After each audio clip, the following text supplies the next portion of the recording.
a bendita graça de nosso Senhor esteja com todos, em nome de Jesus. Vamos abrir nossas Bíblias em Mateus capítulo 6. Mateus capítulo 6, verso de número 5 a 8. Mateus 6, de 5 a 8. Vamos seguir a nossa análise no Sermão do Monte. E quando orares, ou quando orardes,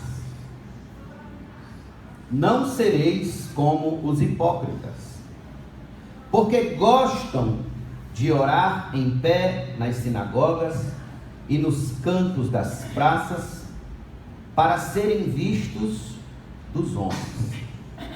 Em verdade, vos digo que eles já receberam a recompensa. Tu, porém, quando orares, entra no teu quarto e, fechada a porta, orarás a teu Pai que está em secreto. E teu Pai, que vê em secreto, te recompensará. E orando, não useis de vãs repetições, como os gentios, porque presumem que pelo seu muito falar serão ouvidos. Não vos assemelheis, pois, a eles, porque Deus, o vosso Pai, sabe o de que tendes necessidade, antes que lhe o peçais. Vamos orar. Eterno Pai, graças te dou por tua palavra. Rogo que neste momento o Senhor nos ajude na genuína, verdadeira e pura compreensão das Escrituras. Que teu Espírito Santo nos auxilie, nos ajude, pois dependemos da sua luz, para assim, ó Deus, termos o verdadeiro entendimento da tua vontade para as nossas vidas. Em nome de Jesus nós te agradecemos e todos nós digamos amém. Temos visto ao longo da exposição do Sermão do Monte que a vida cristã é algo que deve ser aprendida todos os dias por meio da palavra de Deus. No Sermão do Monte já aprendemos o que somos, como devemos nos comportar na sociedade, ou seja, como sal e luz, e agora estamos aprendendo como devemos nos conduzir em nossa vida de piedade, de justiça pública. Nosso Senhor, irmãos, está desenvolvendo seu argumento posto no versículo 1 do capítulo 6. Qual foi o argumento de nosso Senhor? Guardai-vos de exercer a vossa justiça diante dos homens, com o fim de serdes vistos por eles. De outra sorte, não tereis galardão junto de vosso Pai Celeste. Este é o argumento, o grande argumento de nosso Senhor no início desse capítulo. Ou seja, fazer com que sejamos cuidadosos com a motivação do nosso coração no que diz respeito às nossas práticas piedosas, a fim de deixar, portanto, seu ensino ainda mais claro. Jesus vai utilizar 3 ilustrações muito caras à religião. Quais são? A esmola, a oração e o jejum. Entre os judeus piedosos se praticavam esses 3 atos de piedade: a esmola, a oração e o jejum. Muito bem. Nós tivemos na semana passada a oportunidade de analisar e aprender sobre o ato de doar esmolas. Hoje nós sabemos o que significa esmola, o quão importante é doar esmolas, não para ser glorificado pelos homens, visto pelos homens, mas sim para que Deus seja glorificado em nossa discrição e nossa obediência ao mandamento que diz que devemos amar ao nosso próximo como a nós mesmos. Assim é doar esmolas. Então agora nós chegamos na segunda ilustração que nosso Senhor nos dá para exame do nosso próprio coração: a oração. Irmãos, todos nós concordamos que quando um homem está imerso em uma vida de farras, bebedeiras, drogas, vícios, sexo ilícito, corrupção política, etc., todos nós concordamos que se faz patente na vida desse indivíduo a existência de uma absoluta pecaminosidade. Ninguém ousa dizer que o homem que está nos vícios, nas drogas, na corrupção, é um homem santo, ou que não está em pecado. Todavia, nosso maior desafio contra o pecado não é detectá-lo em tais situações e renunciá-lo. É fácil detectar o pecado aí. Nosso maior desafio contra o pecado é detectá-lo quando ele se infiltra em nossas práticas de piedade.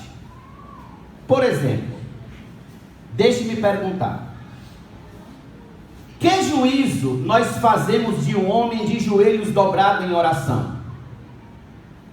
Dizemos que ali está um homem em um estado de pecado ou um homem em um ato santo? Orar é um ato santo ou é um ato pecaminoso? Santo. Pode um homem em pleno ato de oração estar pecando? Como detectar o pecado aí? Naturalmente, atribuímos a imagem de um homem de joelhos dobrados em oração a um homem santo, a uma mulher santa, a alguém puro, a uma pessoa consagrada, diferente dos demais homens. Entretanto, as Escrituras não são tão românticas assim, quando pinta o quadro. Nosso Senhor vai tomar o assunto da motivação do coração, quando nós estamos orando, para nos advertir que o pecado é tão perigoso, que até em práticas de devoção, como a oração, ele pode nos sabotar. Ele pode nos prejudicar. E essa advertência de nosso Senhor pode ser vista por dois ângulos: um negativo e um outro positivo. Vamos começar em primeiro lugar pelo negativo, ou seja, o que não devemos ser quando oramos, o que não devemos ser quando estivermos em oração. O que é que a gente não deve ser? Vamos voltar para Mateus 6, por favor, comigo. Verso 5. E quando orardes, não sereis como os hipócritas, porque gostam de orar em pé nas sinagogas e nos cantos das praças, para serem vistos dos homens. Em verdade vos digo que eles já receberam a recompensa. Veja, não sereis como os hipócritas. Observe um negócio aqui. Mais uma vez, Cristo deixa claro que a oração é algo que deve fazer parte da vida do cristão. Como é que ele inicia esse versículo? E quando orardes. É algo que vai continuar. Ele sabia que seu povo lançaria mão desse meio de graça. Deus nos deixou meios de graça, meios de nos alimentarmos espiritualmente. E a oração é um desses meios de graça para manter contato com Deus Pai e assim obter do Senhor o socorro necessário para a vida peregrina nesta terra. E a fim de que esse meio de graça não fosse desperdiçado levianamente por seus discípulos, ele diz que ao orarmos não devemos ser como os hipócritas religiosos.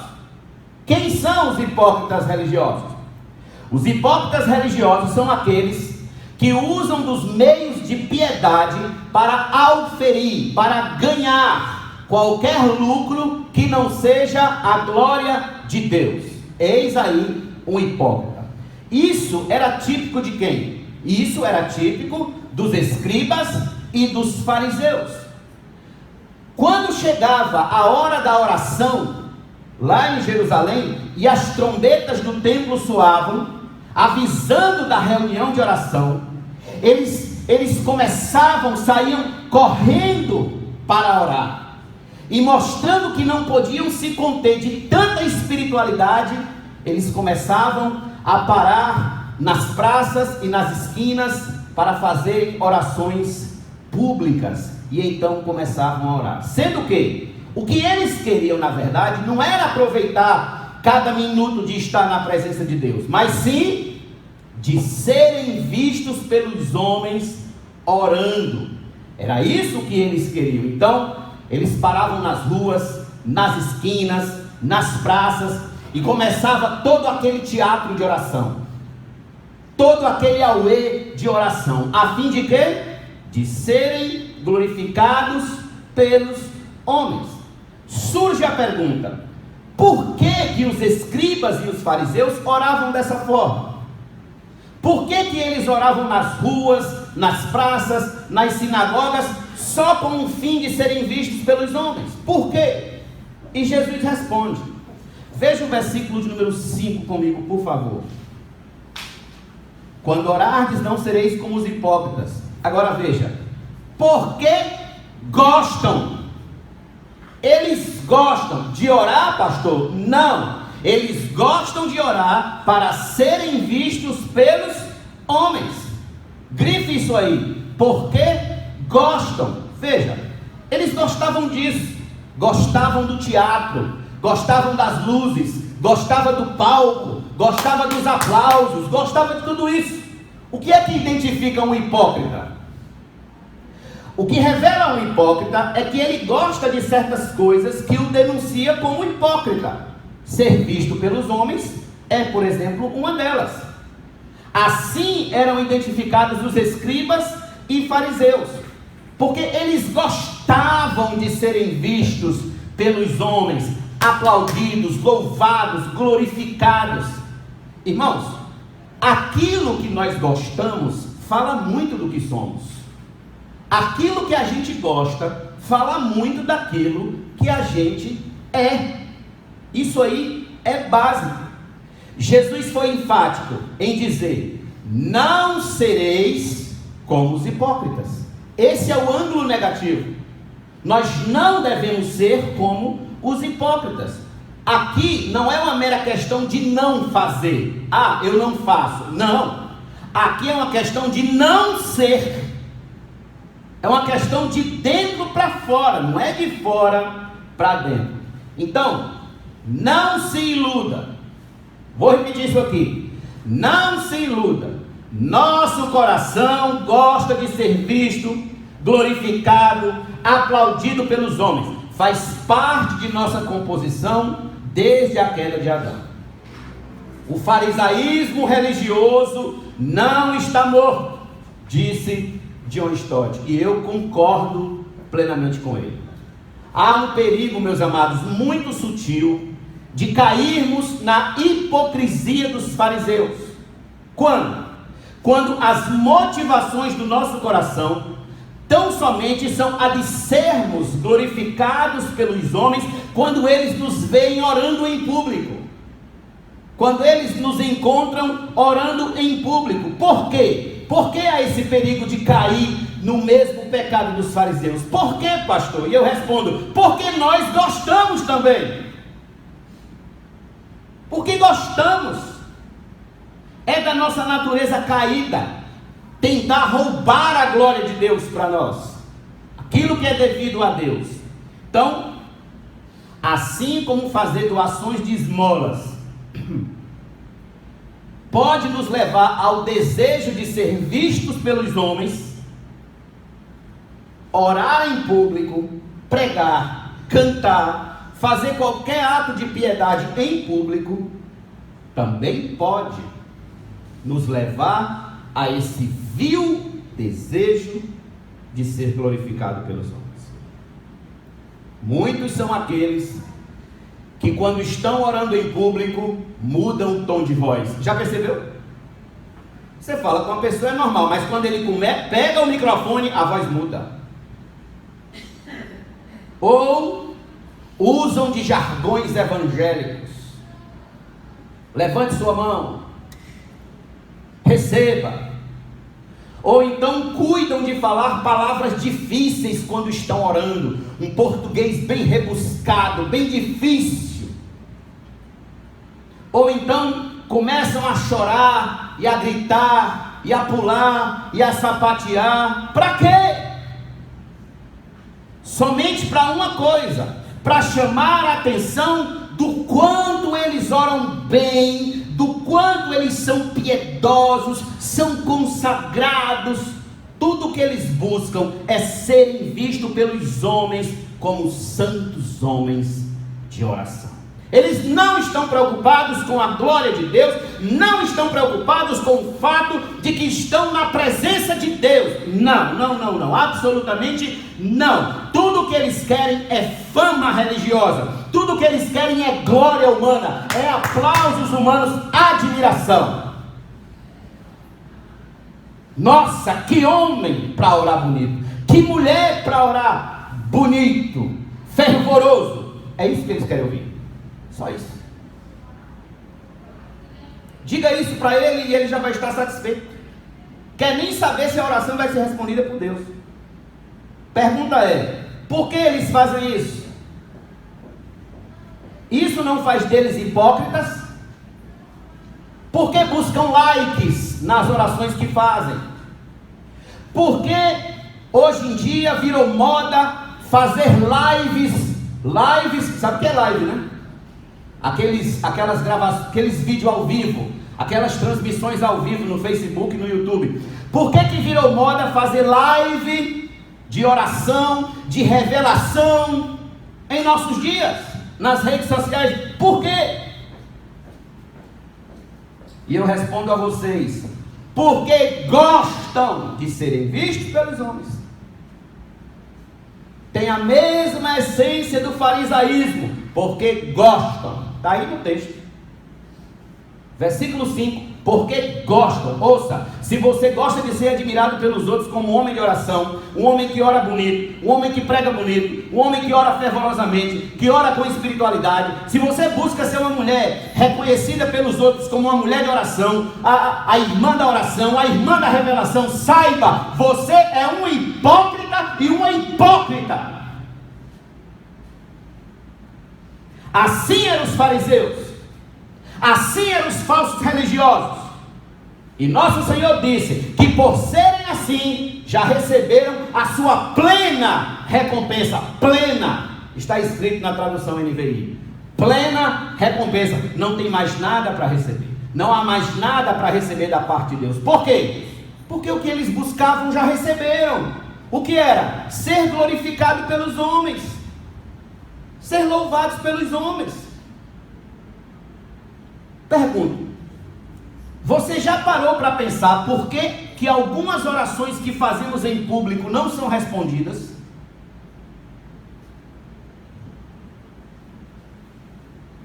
Porque a resposta já veio. Veio em quê? Em admiração humana. Porque a resposta já veio em aplausos humanos. Não tem mais nada a receber. Não tem mais nada que vir do céu. Se caímos nesse pecado, devemos nos arrepender e corrigir essa postura urgentemente. Hoje. Porque estamos sendo hipócritas, atores religiosos. Atores, verdadeiros hipócritas. Homens e mulheres que dizem temer a Deus, amar a Deus, mas no fundo, na verdade, só amam a si mesmos.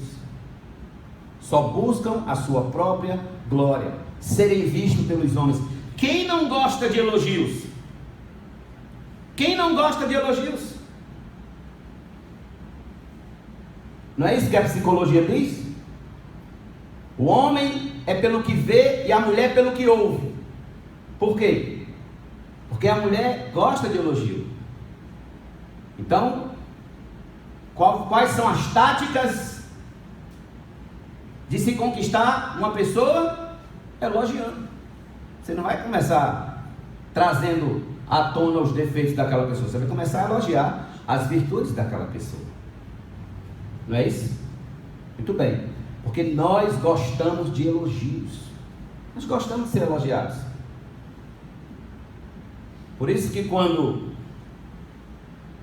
se não me falha a memória, foi George Whitefield, quando ele estava pregando e ele desceu do púlpito, um irmão chegou para ele e disse: Senhor Whitefield, que sermão, que mensagem maravilhosa. E ele disse: eu sei, o diabo falou a mesma coisa no meu ouvido quando eu estava pregando. Porque o diabo sabe que nós gostamos de elogios, e quando nós estamos cheios de nós mesmos, não cabe, não há espaço para Deus aí. Nós estamos cheios de nós mesmos, nosso coração se sobrecarrega de glória humana, de louvor a nós mesmos, ao nosso próprio nome. Está errado, precisamos corrigir essa postura. E a correção, ela vem como? A correção vem positivamente. Como assim positivamente? Ela vem em nosso próximo ângulo. O ângulo que acabamos de ver no texto foi um ângulo negativo. Não sereis como os hipócritas. O ângulo da advertência que vamos ver agora é o ângulo positivo. Em segundo lugar, o que devemos fazer quando nós oramos? O que devemos fazer? Volte sua Bíblia lá, Mateus 6. Veja comigo o verso de número 6. Tu, porém, quando orares, Jesus usa um porém, justamente que é uma conjunção adversativa, ou seja, Jesus quebra aquele argumento trazendo um novo argumento. Tu, porém, quando orares, entra no teu quarto e fechada a porta, orarás a teu pai que está em secreto. E teu pai que vê em secreto te recompensará. E orando, não useis de vãs repetições como os gentios, porque presumem que pelo seu muito falar serão ouvidos. Fique só com o versículo 6 por enquanto. Tu, porém, quando orares, entra no teu quarto. Preste-me atenção. Antes de qualquer coisa, antes de qualquer explicação propriamente dita desse texto, nós devemos frisar algumas coisas aqui importantes. Jesus aqui está proibindo a oração em público? Não. Jesus não está proibindo a oração em público e nos obrigando a orar apenas em nosso quarto trancado. Não é isso que nosso Senhor está fazendo. Por quê, pastor? Porque você pode falar para alguém, você pode dizer para alguém que só ora em casa e com seu quarto trancado. Muito bem. A partir do momento que você divulga a sua oração e que ela é apenas no seu quarto secreto, ela deixou de ser secreta. Todo mundo agora sabe onde você ora, de que forma você ora. Ou seja, você entregou o lugar. É aqui, meus irmãos, existe um grupo hoje chamado de desigrejados. Os desigrejados são aqueles que eles não veem mais a igreja, eles dizem que não, nós somos a igreja. Então, nesse argumento de que nós somos a igreja, e eles estão certos, nós somos a igreja. A igreja não é meramente tijolo, cimento, barro. A igreja somos nós. Mas o fato é que com esse argumento, eles usam de outro argumento, que é o que? Não congregar. Então, eles não congregam. Eles fazem o culto deles em casa, ligam lá no YouTube, no Facebook, e ali está a congregação deles. E ali é onde eles congregam, onde eles oram, onde eles leem a palavra, etc. Muito bem. O fato é que eles olham para um texto como esse e dizem para nós: vejam como vocês estão errados. Olha o que Jesus está falando. Que nós não devemos estar orando em templos, nas praças, nas ruas, nas esquinas, mas que oremos somente em casa e em nosso quarto secreto. Isso não é um melão, como diz aqui na Paraíba, né? Isso é um melão para os desigrejados. Então, quando eles fazem isso, o que é que eles automaticamente acontece? A oração deles deixa de ser secreta. Todo mundo sabe agora que aquele indivíduo que se orgulha de ser desigrejado, ele só ora em seus quartos, em sua casa, em seu quarto. Então, o anúncio do lugar tirou o segredo da oração. Ele anunciou onde é que ele faz todo o culto. Então, de alguma forma, ele também está querendo ser visto pelos homens. Outro detalhe importante é que na oração do Pai Nosso, Jesus ensinou que nós oraríamos assim: Pai Nosso. Pronome possessivo no plural, no coletivo, dando a ideia de que quando a gente fala Pai Nosso, nós estamos com mais irmãos, com mais pessoas reunidos. Não é Pai meu ou meu Pai, é Pai Nosso. Dá-se a ideia de uma oração pública, de uma oração em coletivo. Até porque nosso Senhor orou publicamente. Você vai ver várias passagens, Jesus orando publicamente. E os apóstolos oraram publicamente. Portanto, a ideia central aqui não é a de eu me enclausurar quando o assunto for oração. A ideia central desse versículo é como se nosso Senhor estivesse nos dizendo: em vez de vocês orarem em público para que os homens os vejam, eu garanto a vocês que aquela oração particular que vocês fazem no quarto mais secreto das suas casas é a oração que Deus verdadeiramente ouve. Quarto secreto, aqui, o Novo Testamento foi escrito em grego. E no grego, essa palavra é tameion. Tameion. O que é tameion? Tameion é aquele lugar da casa onde ninguém vai. O depósito que você joga lá, todas as quinquilharias que você não usa mais. Tudo aquilo que você não usa mais e você vai colocando lá no tameion. Lá nesse quarto que você não quer que ninguém veja. Alguns estudiosos dizem que também nesse quarto, os antigos, eles guardavam os seus tesouros. Por isso que esse quarto é tão secreto, é tão reservado de todos os demais. Era o lugar mais desprezado ou o lugar mais guardado que tinha. Pois bem, para Deus, é preferível uma oração nesse lugar mais desprezado do que em um lugar público com o fim de ser visto pelos homens. A oração que Deus verdadeiramente ouve, qual é? É aquela que busca somente a sua glória. A oração que Deus verdadeiramente ouve é aquela que busca somente o louvor do seu santo e glorioso nome, não nosso. Aí surge a pergunta: qual é a oração que busca somente a Deus? Como eu posso orar para a glória de Deus somente, pastor? Mesmo que seja em público, como eu posso fazer isso? Dá para fazer isso? E eu digo a vocês, dá. Aí eu vou dar a vocês aqui algumas lições, algumas dicas práticas, e eu queria muito que vocês anotassem e guardassem no coração de vocês. Primeira dica, primeira lição: quando orar, quer seja no seu quarto, quer seja na igreja, quer seja em qualquer lugar, esqueça das pessoas que estão ao seu lado. Esqueça. Exclua essas pessoas ao seu lado. Não atente para quem está ao seu lado. Aí sim você conseguirá orar para a glória de Deus. Me dê um exemplo, e eu vou lhe dar um exemplo. Abra sua Bíblia comigo no primeiro livro de Samuel.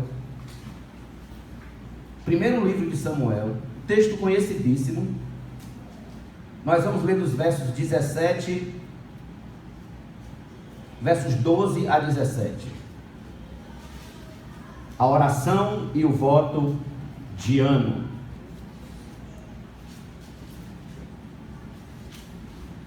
Demorando-se ela no orar perante o Senhor, passou Eli a observar o movimento dos lábios.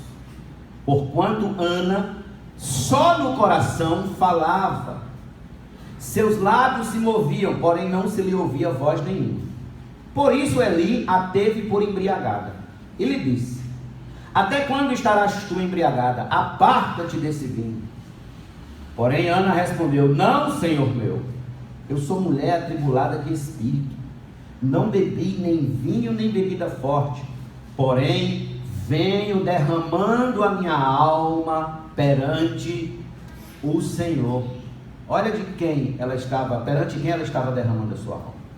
Não tenhas, pois, a tua serva por filha de Belial, porque pelo excesso da minha ansiedade e da minha aflição é que tenho falado até agora. Então lhe respondeu Eli: vai-te em paz, e o Deus de Israel te conceda a petição que ele fizeste. Observe algumas coisas interessantes nesse texto. Ela estava no meio das pessoas, ela estava orando publicamente, mas é como se ela estivesse sozinha, só ela e Deus. E ela estava tão envolvida com Deus que ela esqueceu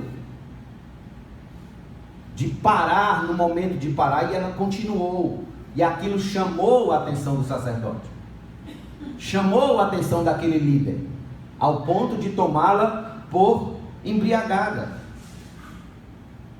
Mas veja em que condição estava a alma dessa mulher. No versículo 15, ela diz: venho derramando a minha alma perante o Senhor. Publicamente.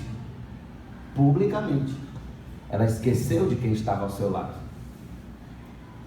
Ana estava tão envolvida em sua oração ao Senhor, que ela esqueceu das pessoas em sua volta e do que essas pessoas poderiam achar daquela demora em orar. Aqui nós temos uma grande lição que esta senhora nos ensina. Esqueça, começou a orar, esqueça das pessoas que estão ao seu lado e das suas opiniões, do que elas vão achar, do que elas vão dizer, do que elas vão pensar a respeito de como você está orando, da sua oração. Pergunto, não é aqui onde muitas vezes nós caímos?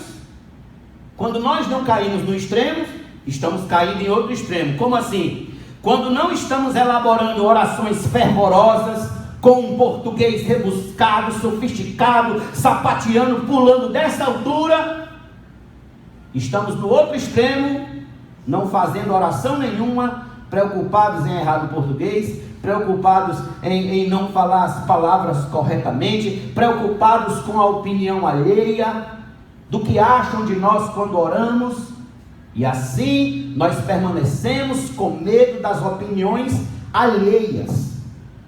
Esses sentimentos, eles tendem por nos governar e atrapalhar a nossa vida de oração, e assim estamos de uma forma ou de outra afastados da verdadeira oração. Ore ao Senhor, esquecendo de quem está ao seu lado por aquele momento, quer seja em público, quer seja em casa. Não leve as pessoas ou as opiniões das pessoas para seu quarto secreto. Não leve. Ali é só você e Deus. Entenda que eu não estou dizendo que você não deve orar pelas pessoas. Você deve orar pelas pessoas. Eu estou dizendo que você não deve se importar com a opinião delas ao verem você orando. É isso que eu estou dizendo. Então, primeira lição: esqueça das pessoas que estão ao seu lado. Segunda lição: esqueça de si mesmo. Esqueça de si mesmo. Observe, aqui nós temos outro problema que precisamos corrigir.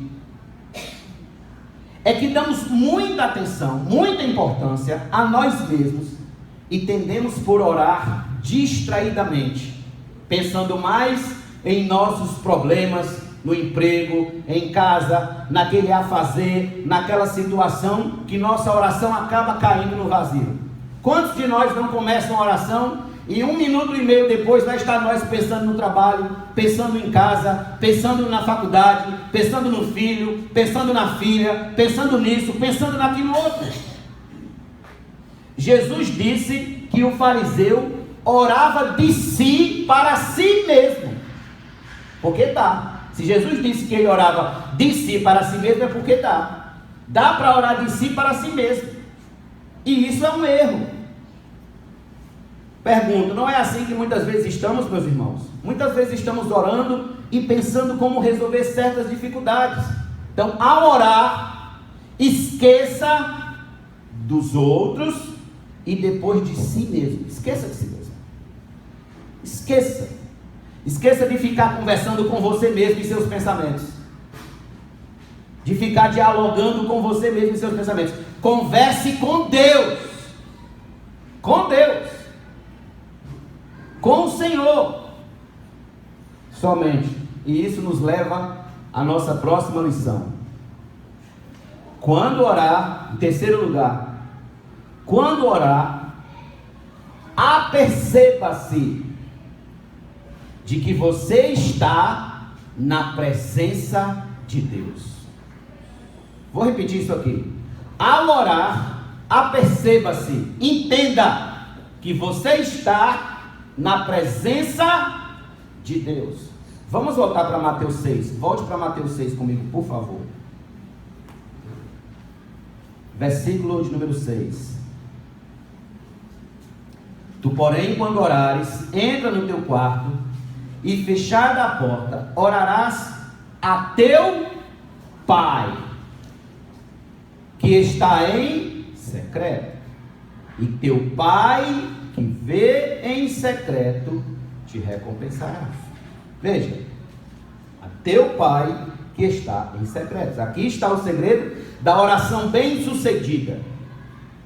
E oração bem-sucedida não quer dizer que nós tenhamos todas as respostas delas em nosso favor. Não. Deus pode responder com um sim, numa hora. Deus pode responder com um não. E aquele não ser melhor do que um sim. Porque se for um sim, possa ser que a gente se prejudique. O não de Deus é melhor do que o sim do homem. Então ouça. Quando nós oramos, nós não estamos meramente na presença dos homens. Nem na nossa presença. Não. Mas na presença do Criador dos céus e da terra, o Todo-Poderoso, o Pai das luzes, o nosso Pai. Faça de conta que você amanhã terá uma audiência com o presidente da República. E que você tratará de determinado assunto com o presidente da República. E você vai falar que a sua rua precisa de infraestrutura. Está cheia de buraco, está com problemas, está com uma situação precária. O que você faria? Eu tenho certeza que você começaria a ensaiar o seu discurso já hoje à noite. A preparar cada palavra bonitinha para aproveitar cada momento daquele para você dizer tudo o que você queria dizer e assim obter uma resposta favorável. O presidente da República. E eu pergunto a você, quem é maior, o presidente da República ou Deus?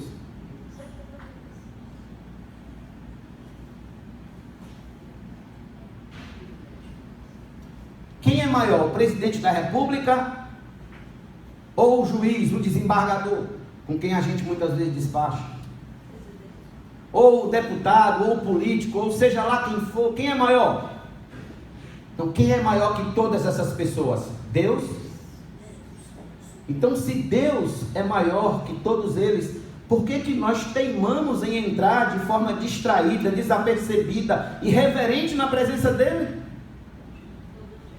Nós temos o dia todinho para conversar com todo mundo, falar com todo mundo, e temos apenas 1h30, 2 horas para nos concentrar na palavra, orar a Deus, cantar a Deus, e quando nós estamos aqui, o que é que acontece? Nossos pensamentos estão lá fora. Nós esquecemos que estamos na presença de Deus,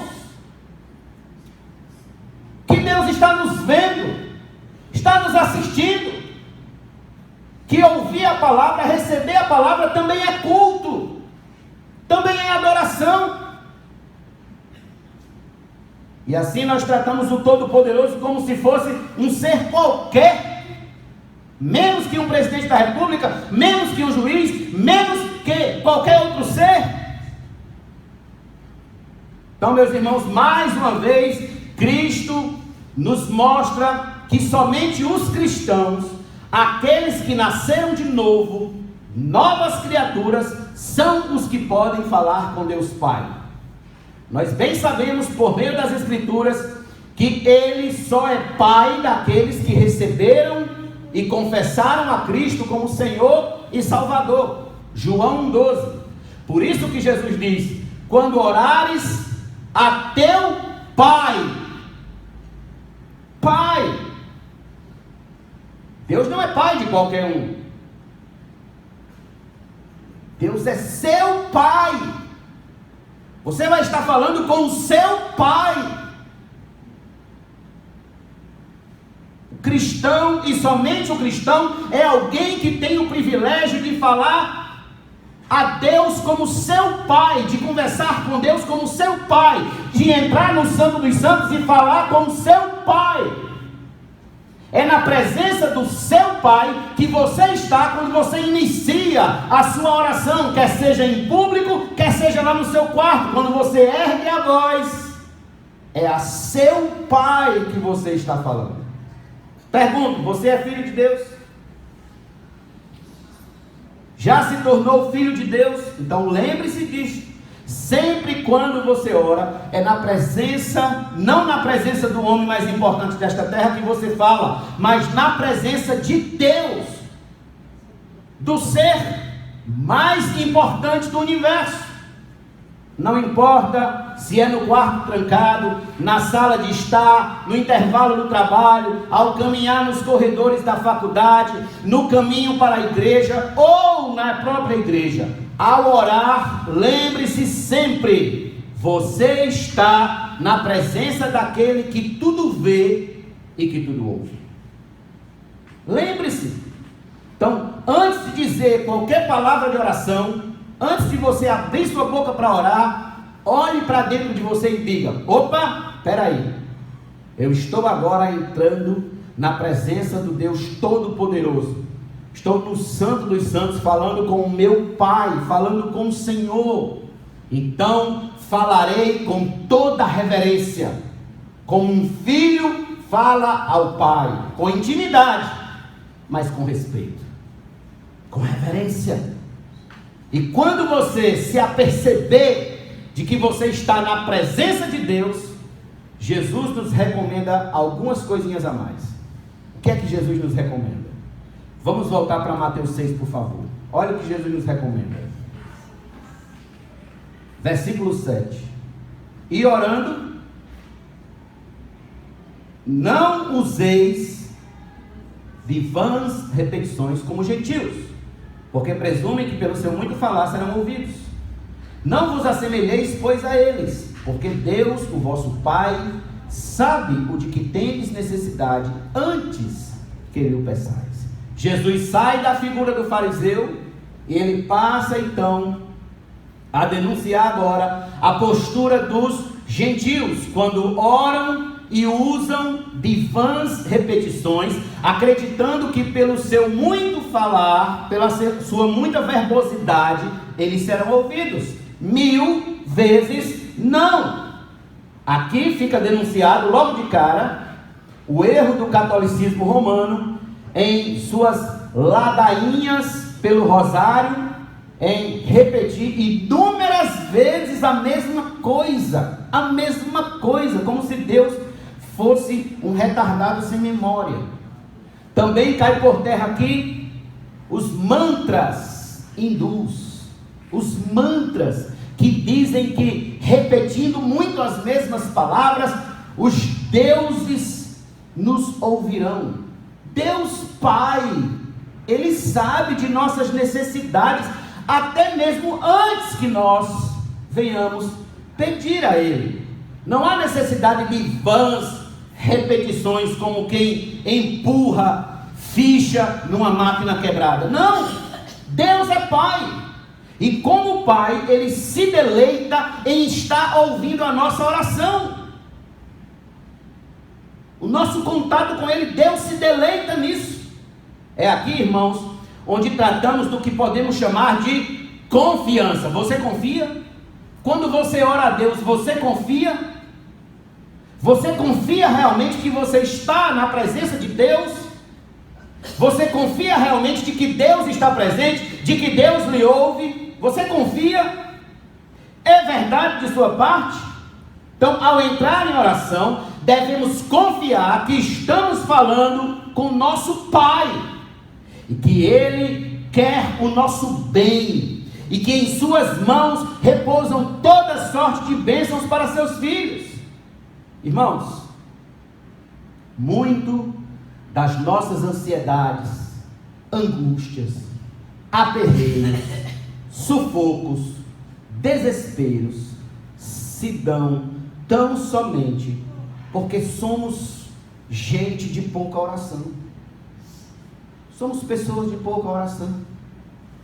Confiamos pouco, falamos pouco com o nosso Pai Celeste. Deus devia ser o nosso grande amigo diário, devia ser o nosso primeiro pensamento ao levantar e o nosso último pensamento ao deitar. Devíamos dar mais atenção ao Senhor do que ao Instagram, ao Facebook ou WhatsApp. Devíamos dar mais atenção. Nossa comunhão com o Senhor é capenga, porque nós não entendemos o que o apóstolo Paulo nos orientou dizendo: orai sem cessar. 1 Tessalonicenses 5,17. Orai sem cessar. Vergonhosamente, só lembramos do Senhor quando tudo está mal, quando tudo está desmoronando, quando tudo está se acabando. Somos assim com a nossa própria saúde. Só passamos a cuidar da nossa saúde quando tudo está mal. Corremos para médico, corremos para os remédios, damos atenção a exames e a isso, só quando tudo está mal. Assim é em relação a Deus. E achamos e acreditamos que Ele é o nosso Pai. Pouco lembramos dele quando tudo vai bem, quando tudo está nota 10, está em paz. Nosso Pai, que vê em secreto nos abençoará, à medida que estivermos a cada dia de nossa realidade mais próximo dele, buscando a sua glória e não a nossa. Buscando a glória dele. Portanto, quando você for orar, lembre que você está falando não com o presidente da República, não com o presidente da ONU, não com o presidente do Tribunal de Justiça ou do STF, não com os homens mais importantes dessa nação ou desse mundo. Não. Quando você for orar, e nós vamos fazer esse teste já já, lembre-se que você está na presença de Deus. Esqueça das pessoas que estão ao seu lado. Depois, esqueça de si mesmo. Deixe seus problemas para lá, os pensamentos que lhe distraem, que lhe arrancam da presença de Deus, deixa para lá. E então aperceba-se que é na presença de Deus que você está, que é na presença do Senhor, o Rei dos Reis, o Senhor dos Exércitos, o Todo-Poderoso, que você está. E perceba principalmente que sua mão não está encolhida para que não possa salvar, nem surdo o seu ouvido para que não possa ouvir. Isaías 59, 1. É assim que deve ser o nosso momento de oração. É assim que devemos orar. Feche seus olhos. E praticando essas lições, esqueça de quem está ao seu lado agora. Esqueça de si mesmo. Perceba que você está na presença de Deus. Que nesse momento o Senhor está olhando para dentro do seu coração, olhando para a sua mente, olhando para os seus pensamentos. E comece a falar com o Senhor. E comece a pedir a Ele, falar com Ele, que Ele lhe ajude a amá-lo e adorá-lo em espírito e em verdade. E a viver tão somente para a glória dele. Esqueça quem estiver ao seu lado agora. Esqueça e tão somente fale com o Senhor. Feche seus olhos e fale com o Senhor. Faça desse momento seu momento de oração. Querido e eterno Pai, te dou graças, Senhor, pelo privilégio de estar com a tua igreja hoje à noite. Muito obrigado pela tua palavra. Muito obrigado, meu Deus, por este momento. Rogo que o Senhor nos ajude, ó Deus, a colocar a nossa vida de oração de forma correta diante de Ti. Que a motivação do nosso coração a orar não seja aparecer para os homens, mostrar que somos pessoas de oração, homens e mulheres de oração, não. Mas que tão somente tenhamos a percepção de que estamos falando com o nosso Pai, de que estamos na Tua presença, Senhor, de que o Senhor é Deus sobre todas as coisas e nós temos o privilégio de ser chamados de Teus filhos. Muito obrigado, Senhor, muito obrigado. Assim, meu Deus, recebe a oração dessa igreja, recebe a oração do Teu povo, recebe a oração de cada coração hoje à noite aqui, Senhor, e que a Tua bênção e a Tua graça repouse sobre a vida de cada um neste momento. É o que eu te agradeço, Senhor, pela Tua palavra. Em nome de Jesus, amém e amém e amém.